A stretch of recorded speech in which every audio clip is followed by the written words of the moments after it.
I am a workaholic. This is a simple truth. Take away my work and I'm lost. Yesterday we went to Lübeck, a city on the Baltic Sea where my sisters live in.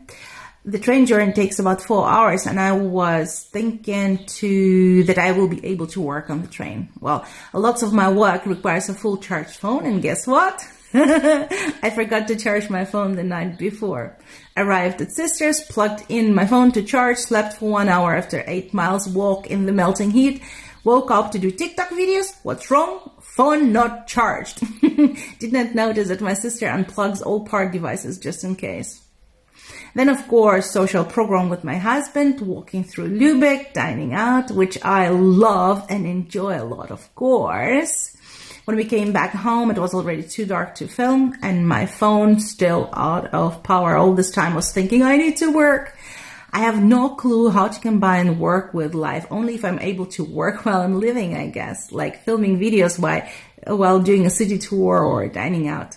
I feel the most important part for me is to accept myself the way I am. I am a workaholic, and in a weird way, it is most likely my strongest superpower. I simply love what I do, each and every part of creation.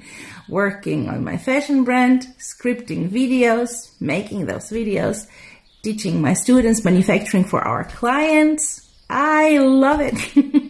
I'm totally excited about it.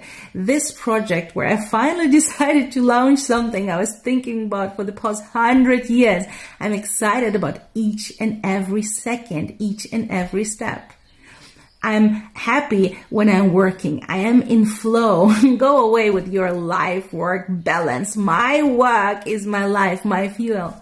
I've often been told that my work is my weakness. Now, guess what? All lies. My passion for work is my greatest and craziest superpower. How about you? Let me know if you feel the same way I do. Thank you for your support. Thank you for your hearts. Thank you for following my journey and making this cross go away.